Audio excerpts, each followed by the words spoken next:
ঈদে মিলাদুন নবীর মজলিস করবেন, পারলে তিন মাস পর পর করবেন। ভাইরালদেরকে ডাকবেন এমন কোনো কথা নাই, ভাইরালরা যেহেতু বেশি টাকা নেই। আপনারা গরিব শরীফ মিসকিন কেউ একজন এসে আমাদের মসজিদের ইমাম সাহেব হুজুর এসে যদি একটু ওয়াজ তকরির করে নাত শরীফ পড়ে জিকির আজকার করে দেয় ঘন্টা খানে, আপনাদেরকে বলেছেন না, হুজুররা বলেন না, কুল বিফদলিল্লাহি ওয়া বিরহমাতিহি ফাবিযালিকা ফালিয়াফরাহু, খুশি উদযাপন করতে বলেছেন।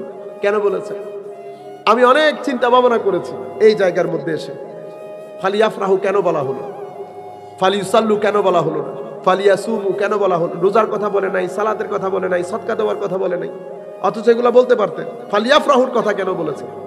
আমি এই জমানা দেখে বুঝতে পেরেছি, আল্লাহর দরবারে সিজদাই শুকর আদায় করেছি। সুবহানাল্লাহ। আপনারাও বুঝতে পারবেন 10-15 বছর পরে। আমরা ইংল্যান্ডে থাকি হিসাবে ওই দেশের আদলে বুঝতে পারছি। আপনারা জানেন ওই দেশে একটা ঈদে মিলাদুন নবীর কারণে ফালিয়াফরাহু বলা হয়েছে না, খুশি উদযাপন করতে বলা হয়েছে। কেন? খুশি উদযাপন করলে আপনি রিল্যাক্সড হন। কি হন? রিল্যাক্সড।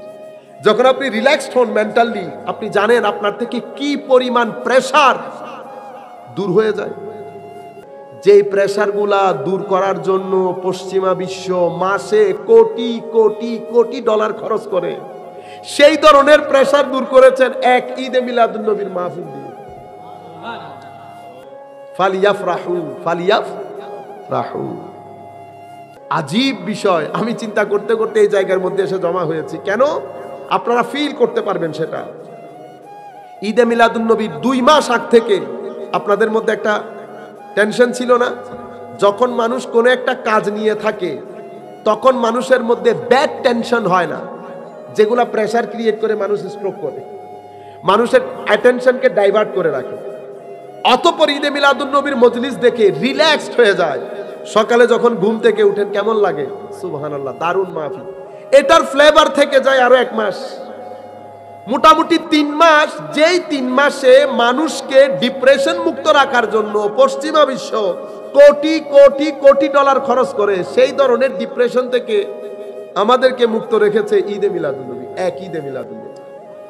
রবিউল সানি আসছে না, অতঃপর শবে বরাত আসবে না।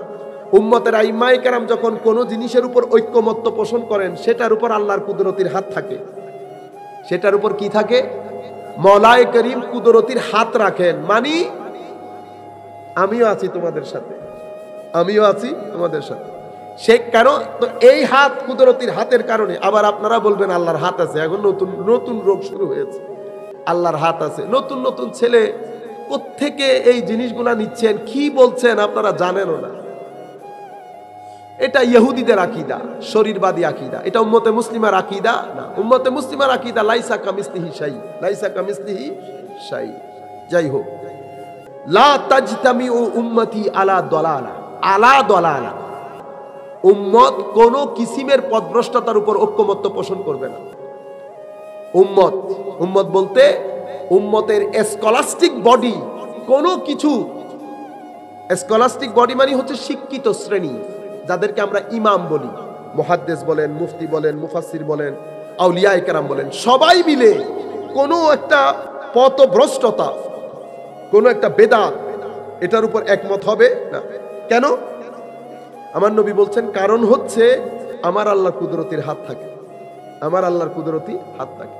এরপরে হুজুর কামস ইসলাম বলেছেন আমার উম্মত যদি কোনো জায়গায় একমত পোষণ করে, খবরদার ওখান থেকে সরে যায়ও না। বেশি স্মার্টগিরি করে সরে গেলে কোথায় যাবা? জাহান্নামে নিক্ষিপ্ত হবা। উম্মতের ওই বড় ছাতার নিচে কোন রকম ঢুকে আশ্রয় নিও, ওইটাই বড় আশ্রয়স্থল। উম্মত 4 মাযহাবের উপর একমত পোষণ করেছে, 4 মাযহাবের উপর, হানাফি, মালিকি, শাফিঈ, হাম্বলি। এই 4 মাযহাবের উপর। কখন? সেই যুগ থেকে এই যুগ পর্যন্ত, 1-2 বছর না, প্রত্যেক শতাব্দীতে।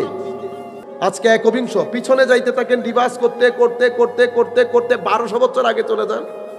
এই 1200 বছরের প্রত্যেক শতকে উম্মতের প্রাচ্য থেকে পাশ্চাত্য, উত্তর থেকে দক্ষিণ, উম্মতের 99.99% মাযহাবের অনুসরণ করে।